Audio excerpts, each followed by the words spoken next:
اعوذ باللہ من الشیطان الرجیم بسم اللہ الرحمن الرحیم. سورۃ آل عمران آیت نمبر 52-53.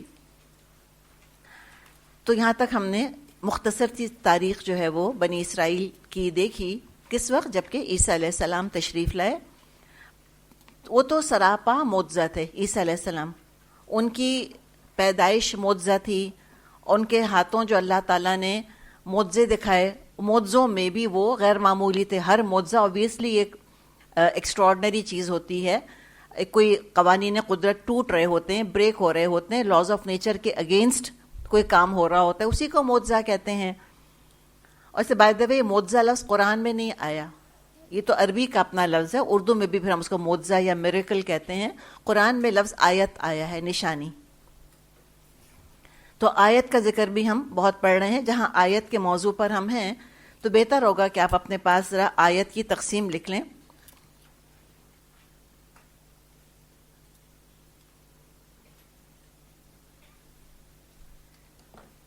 یہ دو طرح کی آیات ہیں. آیت الکونیہ، کون کہتے ہیں قدرتی، نیچرل، جیسے چاند، سورج، یہ بھی اللہ کی آیات ہیں، اللہ کی نشانیاں ہیں. تو آیت الکونیہ، کونیہ یعنی قدرتی. جیسے کہ عیسیٰ علیہ السلام کے ذکر میں ہم نے دیکھا کہ اللہ تعالیٰ نے آیت الکونیہ بھی دکھائیں، ان کی پیدائش against the laws of nature. اسی طرح ان کے معجزے، کوئی سائنس کا لا اس کو ایکسپلین کر ہی نہیں سکتا.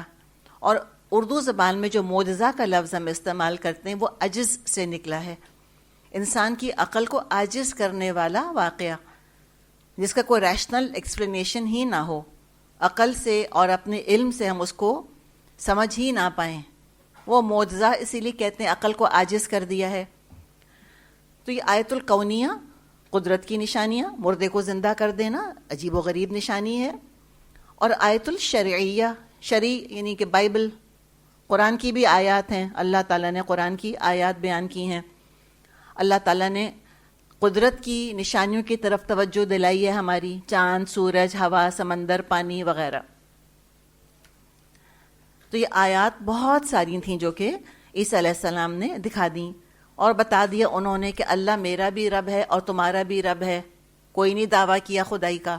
کہا فاعبدوہ، اللہ ہی کی عبادت کرو. کوئی نہیں کہا مجھ کو پوجنا شروع کر دو یا میری ماں کو تم مدر آف گاڈ کہنا شروع کر دو. تو حق لے کر آئے. اور یہ ہو نہیں سکتا کہ کوئی ایسے بگڑے ہوئے ماحول میں حق بیان کرے اور اس کا ریئیکشن نہ ہو، ناممکن ہے. تو حق کے ساتھ صبر تو جڑا ہوا ہے.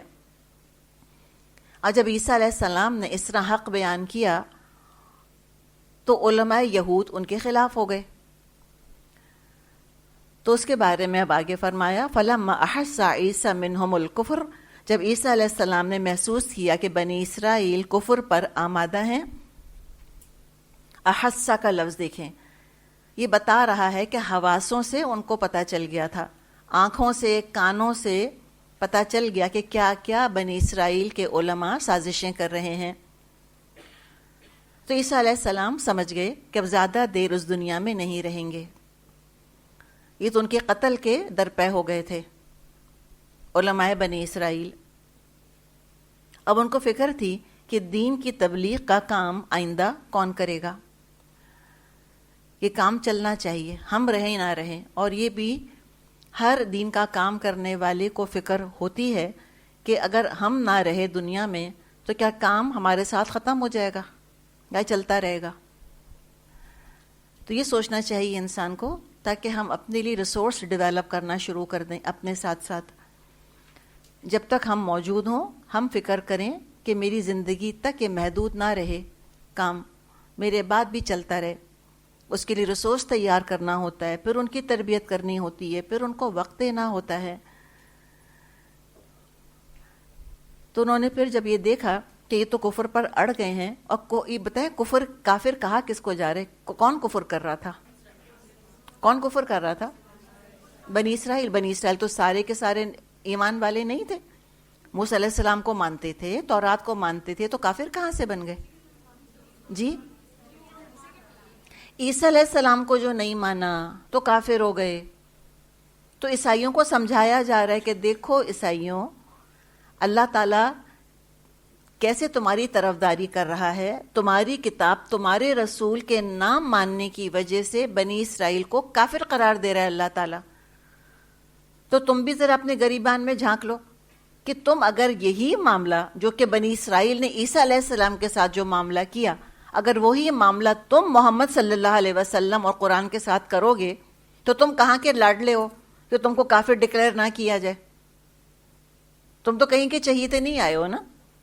تو اگر عیسیٰ کے نام ماننے پر یہود کافر قرار پا سکتے ہیں تو محمد صلی اللہ علیہ وسلم کے نام ماننے سے تم بھی کافر قرار پاؤ گے. سیدھی بات ہے. ایک ہی رول ہے اللہ تعالیٰ کا، دین تو ایک ہی ہے اللہ کے ہاں، اسلام. اللہ نے 2 دین تو بھیجے نہیں. اور وہ یہاں دیکھیں ابھی اس آیت میں الحمدللہ ہم کو اس کی علامت بھی مل جائے گی.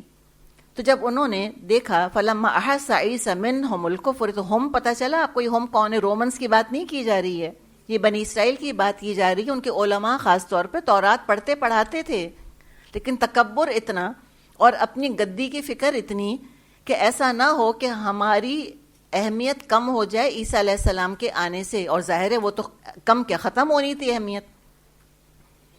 نبی کی موجودگی میں بڑے سے بڑا عالم کیا حیثیت رکھتا ہے؟ کچھ نہیں رکھتا.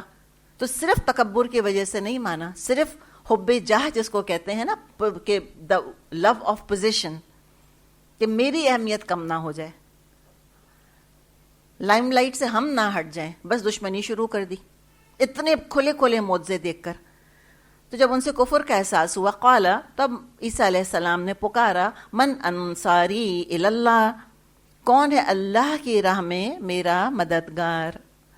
اتنی پیاری دعا ہے کہ کون اب تبلیغ کا کام کرے گا، کون میرا مددگار بنے گا اللہ کے کاز میں.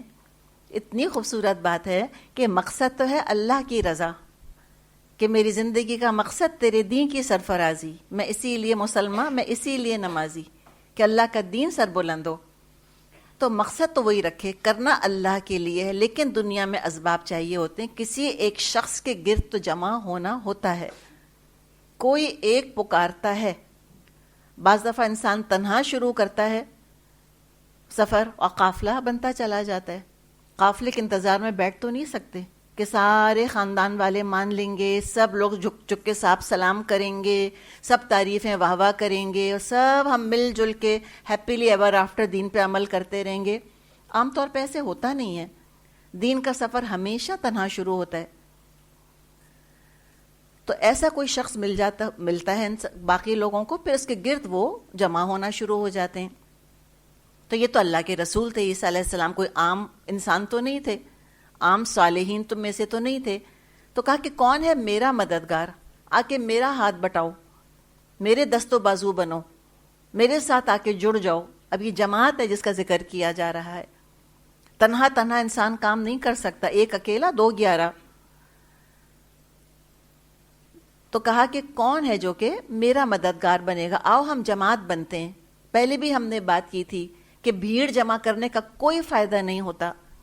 جماعت ہونا چاہیے، انسان کو منظم ہونا چاہیے، آرگنائز ہونا چاہیے، ڈسپلنڈ ہونا چاہیے، پنچول ہونا چاہیے، اور کہنا ماننے والا، فرما بردار، اوبیڈینٹ ہونا چاہیے. تبھی تو جماعت بنے گی. اور جیسے حدیث میں آتا ہے ید اللہ فوق الجماع، اللہ کا ہاتھ ہوتا ہے جماعت کے اوپر.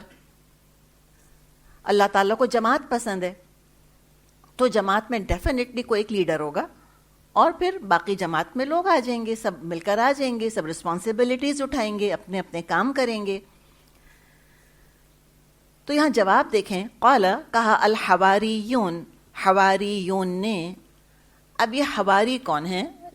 یہ تو آپ کو بتا دیا تھا کہ اس کا مطلب ہوتا ہے سفیدی.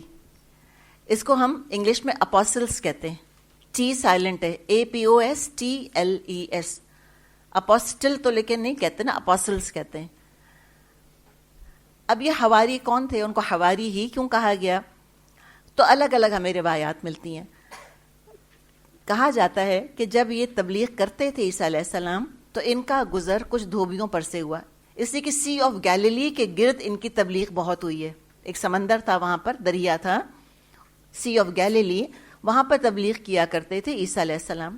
تو وہاں مچھیرے تھے، مچھلیاں پکڑ رہے تھے. تو یہ اقوال آتے ہیں عیسیٰ علیہ السلام کے کہ انہوں نے کہا کہ تم مچھلیوں کا شکار کرتے ہو، آؤ میں تم کو لوگوں کا شکار کرنا سکھاؤں.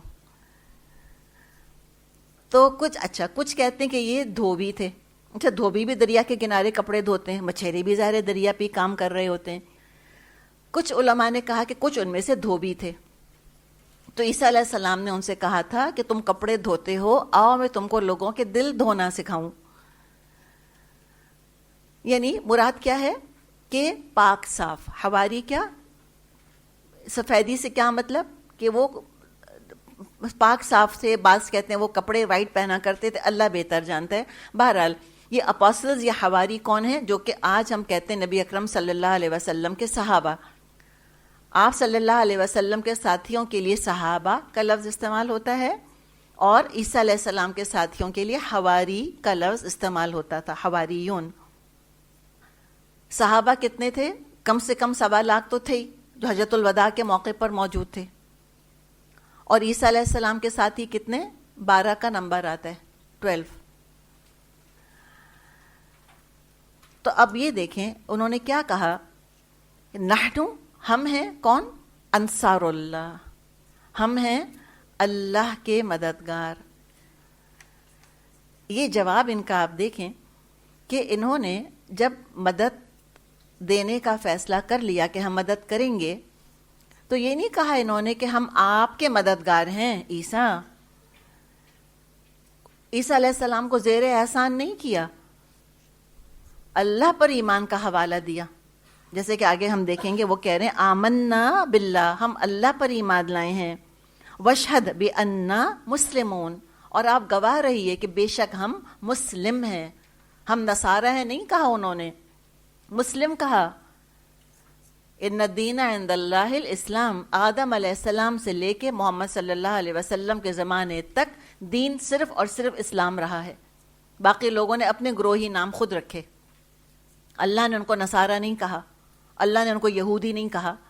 وہ خود کہہ رہے ہیں عیسیٰ علیہ السلام کے ساتھی کہ ہم تو مسلمان ہیں. اچھا، اب یہ جو دیکھیں کہ اللہ پر ایمان کا حوالہ دیا، اور جو اللہ پر ایمان رکھتا ہے سچا ایمان، منطقی نتیجہ، لاجیکل کنکلوژن اس کا یہ ہوتا ہے کہ وہ اللہ کی دین نافذ کرنے میں مددگار بنتا ہے، اللہ کے دین کی مدد کرتا ہے. ہو نہیں سکتا کہ حقیقی ایمان ہو اور انسان گھر میں ہاتھ پہ ہاتھ رکھ کر بیٹھا رہے اور کہے کہ دین گرتا پڑتا رسوا ہوتا پیروں تلے روندا جاتا ہو تو ہو، ہم تو بس اپنی تسبیح کر رہے ہیں بیٹھے ہوئے گھر میں. یہ نہیں، ناممکن ہے. انسان کے اندر تڑپ آتی ہے نا. اب چھوٹی سی مثال دیکھیں، آپ کی اپنی ماں ہے. چلے بچے کی مثال اس لیے نہیں دے رہے کہ بچے تو سب کے نہیں ہوتے نا، ماں تو سب کی ہے. اب آپ کی اپنی سگی ماں ہے یا باپ، اور آپ دیکھ رہے ہیں کہ ماں گر رہی ہے، چوٹ لگ رہی ہے، اور نعوذ باللہ لوگ آ کے اس کو مار رہے ہیں. مجھے بتائیں ہم کیا کریں گے؟ ہم ایک تسبیح لے کے بیٹھ جائیں گے کہ مجھے اماں سے پیار ہے، مجھے اماں سے پیار ہے، مجھے اماں بہت اچھی لگتی ہیں، یہ کریں گے؟ لوگ کہیں گے کتنی بے غیرت ہیں کہ ماں کے ساتھ یہ حال ہو رہا ہے، ان سے اٹھ کے ماں کی مدد نہیں ہو رہی. انسٹنکٹیولی کیا ہوگا بتائیں؟ آپ سب چھوڑ کے، کوئی کرے نہ کرے، سب سے پہلے ہم بھاگیں گے اپنی ماں کی مدد کرنے. ہم انتظار نہیں کریں گے کہ اچھا وہ بھائی وہاں سے آ جائے وہ کر لے گا، بہن اسکول گئی ہے وہ آ جائے تو وہ کر لے گی آ کر. جب تک اماں پٹ رہی ہیں، گر رہی ہیں، نعوذ باللہ چوٹیں لگ رہی ہیں ان کو، کر سکتے ہیں؟ تو یہ جذبہ ہے نا، ایمان تو جذبہ ہے، اس کا عقل سے کیا تعلق ہے؟ یہ تو انسٹنکٹ ہے انسان کے اندر، یہ تو محبت ہے بیسکلی. تو جس کو واقعی اللہ پر ایمان ہوگا، جس کو اللہ سے محبت ہوگی، وہ اللہ کے دین کو ایسا گرتا پڑتا نہیں دیکھ سکتا. وہ انتظار میں نہیں بیٹھے گا کہ جماعت اسلامی والے کر لیں گے، تنظیم والے کر لیں گے، اچھا والہدا والے کیا کر رہے ہیں بیٹھے ہوئے، وہ داڑھی والے کیا کر رہے ہیں بیٹھے ہوئے، ہمیں کیا مطلب کوئی کچھ بھی کر رہا ہے، میں کیا کر رہی ہوں بھائی؟ تو میں نے کیا دعویٰ کیا پھر ایمان کا؟ تو ایمان کا دعویٰ انسان کو بیٹھنے نہیں دے گا، اس طرح سے بے حس نہیں بننے دیتا، انڈیفرنٹ نہیں ہو سکتے. تو وہ تو فوراً پھر کھڑے ہو گئے، کہا کہ نحنو انصار اللہ، کہا کہ ہم ہیں اللہ کے مددگار. اور یہ نہیں کہا کہ ہم آپ کے مددگار ہیں. اس کے کیا خطرے ہیں؟ اگر وہ یہ کہتے کہ ہم آپ کے مددگار ہیں تو اس کے اور پریکٹیکل خطرے بہت سارے ہیں. دیکھیں دنیا میں بھی آپ دیکھیں، جب لوگ کسی لیڈر کے نام پہ کھڑے ہوتے ہیں تو اس کے پھر سائیڈ ایفیکٹس کیا ہوتے ہیں، اس کے اندر خطرات کیا پوشیدہ ہوتے ہیں.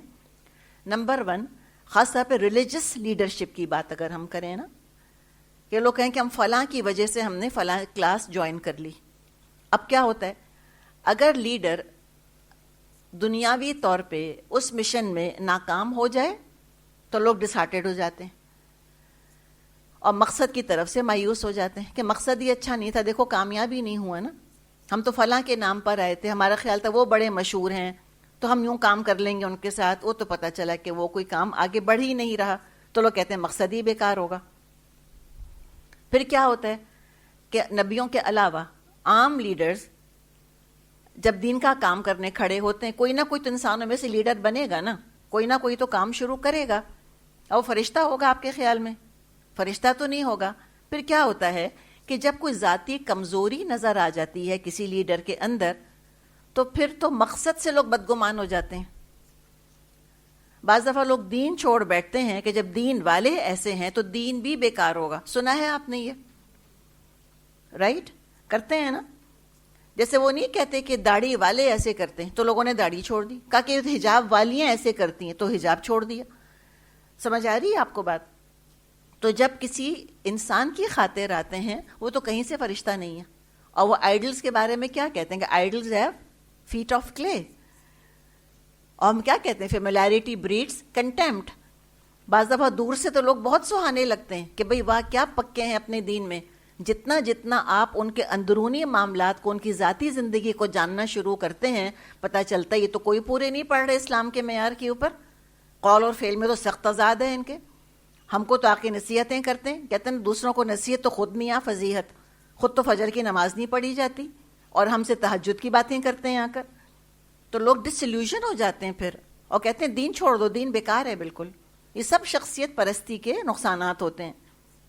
یا چلیں لیڈر بہت ہی اچھا ہے، لیکن اگر لیڈر کی خاطر آئے کہ ہم آپ کی وجہ سے اس مشن میں حصہ لے رہے ہیں، پھر لیڈر پر پریشر ڈالتے ہیں، کنسیشنز مانگتے ہیں، ایکسیپشنز مانگتے ہیں، رخصتیں مانگتے ہیں، اس سے احسان جتاتے ہیں آ کر کہ ہم تمہاری مدد کو آ گئے. سمجھتے ہیں جیسے کوئی دین کا کام کرنے میں کوئی لیڈر کا اپنا کوئی ذاتی فائدہ ہے، اس کی چولہا چکی کا معاملہ ہے، یا کوئی اس کی کوئی نعوذ باللہ کوئی پولیٹیکل ایمبیشن ہے کہ ہم اس کی کلاس میں نہ آئے تو وہ الیکشن ہار جائے گا. تو یہ کبھی بھی شخصیت کے لیے مت آئے، نیور. مقصد کے لیے آئیں، اللہ کے لیے آئیں. آمنا باللہ، انہوں نے کہا تھا نحنو انصار اللہ. نحنو انصارو کا بھی کہہ سکتے تھے، ہم آپ کے مددگار ہیں اے عیسیٰ. نہیں، اپنی اپنی نیتوں کو یاد ہے، ہم بار بار کہتے ہیں کہ درست کریں. کس کے لیے آئے ہیں؟ اللہ کے لیے آئے ہیں. اگر میں آپ کے لیے آؤں، آپ میرے لیے آئیں تو فائدہ کیا ہے؟ نہ میں کچھ دے سکتی ہوں آپ کو، نہ آپ مجھے کچھ دے سکتی ہیں. تو یہ بہت سے خطرات ہیں جو کہ کسی شخصیت کی وجہ سے آنے کے ہوتے ہیں. بار بار اپنے آپ کو درست کریں کہ ہمیں اللہ کی خاطر کام کرنا ہے، اور انشاءاللہ تعالی ہم ہدایت چاہیں گے، جہاں چلے جائیں گے اللہ دے دے گا ہدایت ہم کو. ہدایت کسی ایک شخص کی دکان نہیں ہے کوئی یہاں پر. وہ تو خالی رسول دعویٰ کر سکتے تھے کہ ہدایت صرف میرے پاس ہے. آج کوئی دنیا میں دعویٰ نہیں کر سکتا کہ ہدایت صرف میرے پاس ہے. ہم مانگیں اللہ دے گا. تو بنی اسرائیل کا طریقہ دیکھیں، وہ کیا کہا کرتے تھے؟ ادعو لنا ربک، اے موسیٰ تم پکارو اپنے رب کو آن آر بہاف، ہمارے لیے. یاد ہے آپ کو؟ انہوں نے یہ نہیں کہا. ان کا طریقہ دیکھیں، خود دعا کر رہے ہیں اللہ سے. یہ حواری، یہ ہیں پرخلوص لوگ. تو جب انسان کسی مقصد میں شامل ہونے کا، کسی مقصد کو نصب العین بنائے اور پھر اس کے لیے کام شروع کرے، سب سے پہلے دعا اللہ سے. دعا یہ دعا کر رہے ہیں، ربنا، اے ہمارے رب، آمنا بما انزلت، ہم تو ایمان لائے اس پر جو کہ تو نے نازل فرمایا. یعنی کہ تورات میں سے جو کچھ اللہ نے نازل کیا ہے اس پر ایمان لا رہے ہیں، وہ نہیں جو لوگوں نے خود بعد میں اضافے کر لیے. تو اللہ ہم تو ایمان لائے جو تو نے نازل کیا، تورات اور انجیل. اور نمبر 2، واتبعنا رسولا، اور ہم نے اتباع کیا ہے رسول کا. اطاعت تو ہے ہی ہے، ہم تو اتباع کر رہے ہیں. تو جن میں یہ 2 خوبیاں ہیں کہ جو اللہ کی کتاب کو مانیں اور اللہ کے رسول کی اطاعت اور اتباع کریں، وہ لکھے جائیں گے گواہوں میں. فَاكْتُبْنَا مَعَ الشَّاهِدِينَ، ہمارا نام گواہی دینے والوں میں لکھ لے۔ اب جو خالی کتاب پر ایمان لانے کا دعویٰ کرے اور رسول کی پیروی نہ کرے تو اس کے ایمان کی گواہی کوئی معتبر نہیں ہے، اور وہ کوئی دین کا مددگار نہیں بن سکتا۔ وہ تو دین کو ڈھانے والے بنتے ہیں، جو قرآن میں اور کتاب اللہ میں، رسول اللہ میں جو فرق کر رہے ہوتے ہیں وہ دین کو کوئی اسٹیبلش نہیں کر سکتے، تو دین کو ڈسٹروائے کر رہے ہوتے ہیں دراصل۔ تو فرمائے کہ اللہ تو ہمارا نام گواہوں میں لکھ لے، تو اللہ کرے کہ میں اور آپ بھی گواہ بنے۔ اور آپ پتہ ہی شہداء کا درجہ بہت بلند ہے، نبیین، صدیقین، اس کے بعد شہداء کا درجہ آتا ہے قیامت کے دن، خاص مقام دے گا اللہ تعالیٰ شہداء کو۔ اللہ کرے میرا اور آپ کا نام اس کے اندر ہو، تو اس کے لیے کتاب اور رسول دونوں پر پکا ایمان بہت ضروری ہے۔ تو اب کیا ہوا؟ وَمَكَرُوا، تو بنی اسرائیل نے عیسیٰ علیہ السلام کے خلاف خفیہ تدبیریں شروع کر دیں۔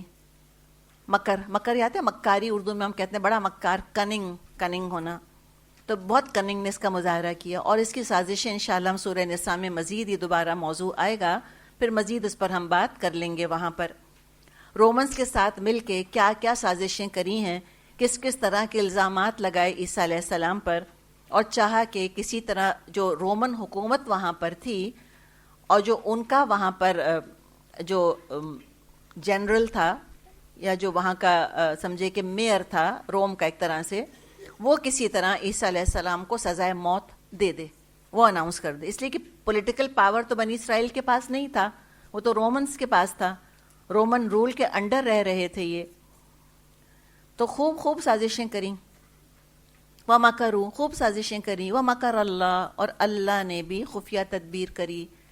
اب دیکھیے مکر اچھی چیز نہیں ہے، مکاری، کننگنس اچھی چیز نہیں ہے، لیکن یہاں پر ایک طرح سے ریزمبلنس بتائی جا رہی ہے۔ اللہ کا یہ کام نہیں کہ اللہ کوئی اس طرح سے سازش کرے، اللہ تو سب کو نمٹ سکتا ہے، لیکن ہم کہتے ہیں نا جیسا کرو گے ویسا بھرو گے، what goes around comes around, وہ والی چیز ہے۔ انہوں نے جو خفیہ تدبیریں کریں تو اللہ نے بھی چال چلی، واللہ خیر الماکرین، اور اللہ تو تدبیروں میں سب سے بڑھ کر ہے، اللہ تو چال چلنے میں سب سے بڑھ کر ہے، اللہ کا توڑ کوئی کر نہیں سکتا۔ تو مجھے بتائیں کہ بنی اسرائیل کتنے تھے؟ تھاؤزنڈز، ان کے ساتھ رومنز بھی مل گئے تھے، آبویسلی وہ بھی خلاف تھے عیسیٰ علیہ السلام کے، وہ کیوں مانتے ان کو؟ وہ کتنے ہوں گے؟ وہ بھی ہزاروں لاکھوں، اور یہ کتنے تھے؟ 12، اور ایک عیسیٰ علیہ السلام 13۔ اس کے باوجود اللہ تعالیٰ نے سر بلند کس کو کیا؟ مدد کس کی عیسیٰ علیہ السلام کی۔ بات یہی ہے کہ وہ کبھی رسوا ہو نہیں سکتا، کمزور ہو نہیں سکتا جس کا اللہ ساتھ دے دے، بات یہ ہے ساری۔ تو یہ مقصد کا فائدہ یہ ہے، خلوص کا یہ فائدہ ہوتا ہے۔ وَلَا يَذِلُّ مَن وَالَيْتَ، اللہ کبھی وہ کمزور رسوا نہیں ہو سکتا جس کا اللہ تو ولی بن جائے، اور اللہ ولی بنتا ہے خلوص کے ساتھ جو لوگ آتے ہیں ان کا۔